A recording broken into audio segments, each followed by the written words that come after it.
Hello, I am Andreas, also known as Rumpel, and I'm the level designer and leader for Cry of Fear. And in this map we added a camera sequence, and you may wonder why we added that. And that's because from the beginning we decided to have Cry of Fear as a simple mod. I mean, when I started the project, I wanted Cry of Fear to only be just a sick mod that I wanted to be really scary. And why you were taking photos was because Simon had like a psychosis or something, and he had killed his mother and went around taking photos of her. But we scrapped that later on, and we decided to just have this sequence to be a nice little thing, because having this sequence is scary because it makes you unable to know what will happen when you take photos. And I like that.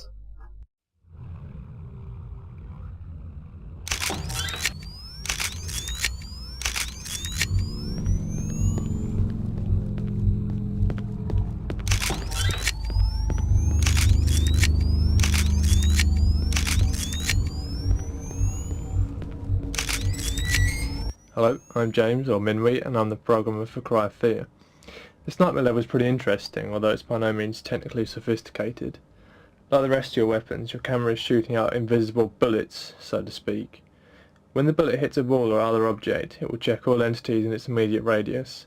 If it finds the invisible object we place over the crosses, it triggers the event it's tied to, such as making the writing that's scrawled on the wall appear, or a hanging body or whatever. It's a simple solution for quite an interesting map.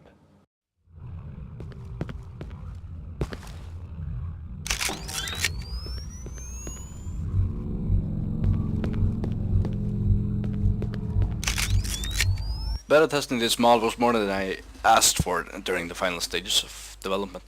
First of all, because it was so amazing to actually play the mod and see how everything worked out and was still getting worked on. But also because the mod hates me. I had so much trouble getting it to work because of bugs and whatnot, and no matter how many times I tried, I couldn't get it to function properly. This, on most part, was user error by me. I failed to update properly and generally lack any experience towards coding. My point is that you players and fans, I hope, have no idea how lucky you are to play this final version of Cry of Fear. The work that Andreas, James, Georgie, Stig and Aida has put down into this mod is nothing short of awesome.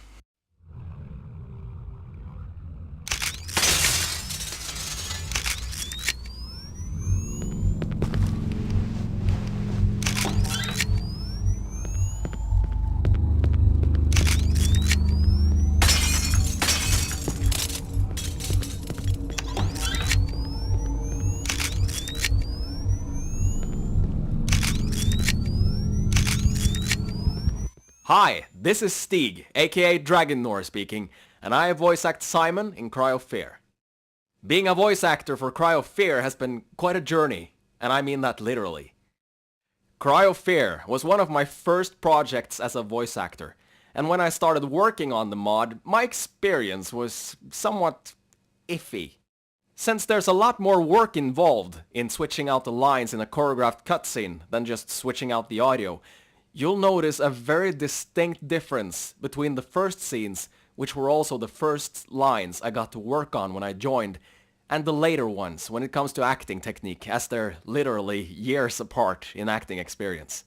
But at the same time, it sounds like Simon goes from being somewhat naive to becoming more hardened as the game progresses, which makes for good character development.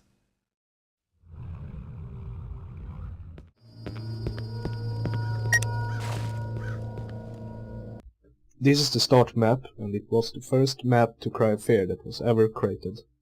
From the beginning it was just using simple looking Half-Life textures with very low resolution.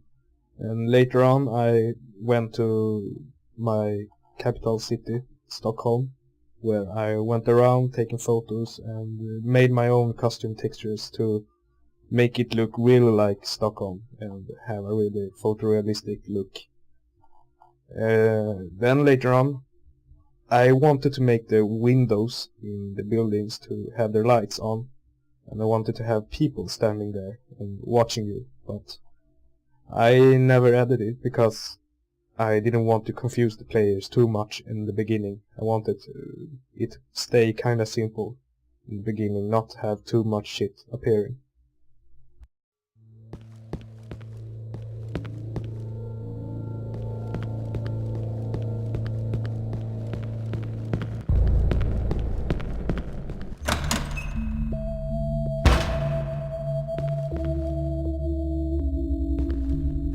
That is one creepy fucking painting.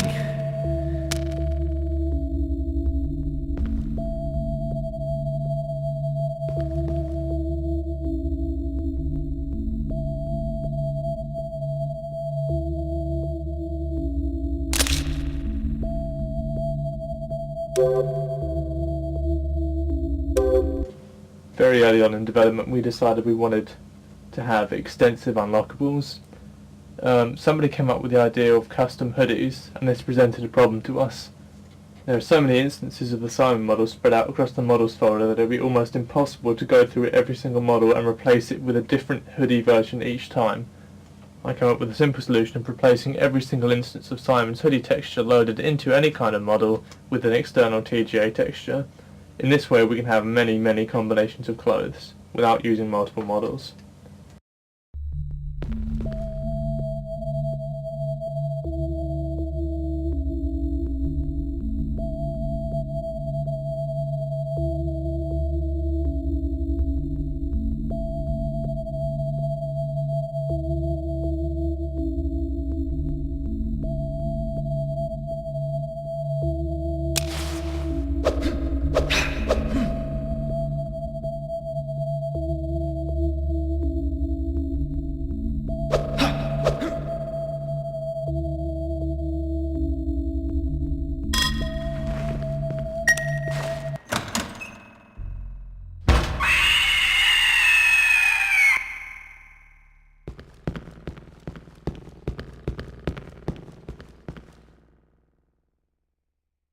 This padlock puzzle is one of my favourites in the mod because it's so intricate. It relies on many variables.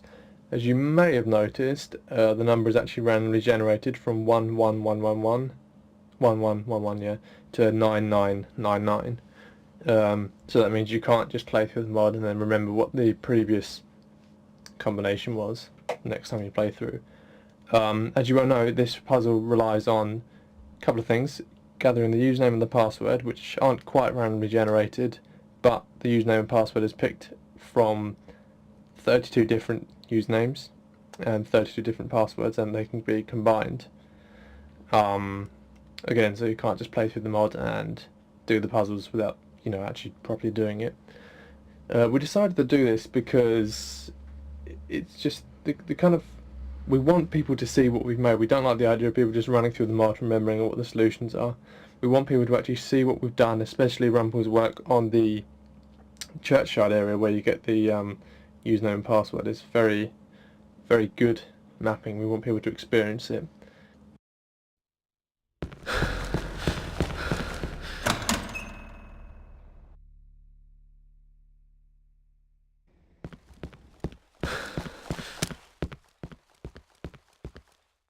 This map was from the beginning made by James Winwy, and it was intended to be a secondary route to the apartments, but we scrapped that because the map was never finished. And we also thought that it was unnecessary to have two routes and it would take too much of our time to make it. So I decided to extend the map instead and add this little small town that you run to with those small streets. And that part is actually a replica of a town in Stockholm called Gamla Stan. And also the square in this town is a replica as well. And it's called Stortorget. And the church there is called Storkyrkan. And actually those sounds from the clock sounds from Storkyrkan in the Cry Fair is real sounds from Storkyrkan in real life.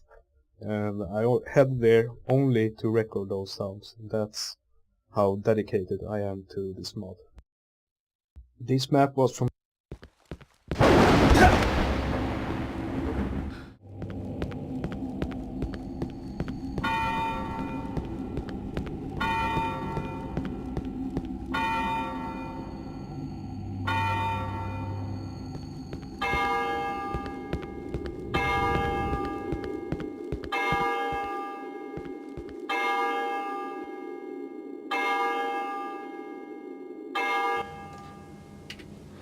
You'll notice that all of the notes you can read in the mod come up as fully bright models, and the reason for this is because there's a lot of kind of clutter in the mod. There's a lot of random papers scattered around, newspapers, bits of scrap and all that kind of thing. So to help players to easily identify what you can and can't read, we made the notes, just like the weapons, come up as full bright.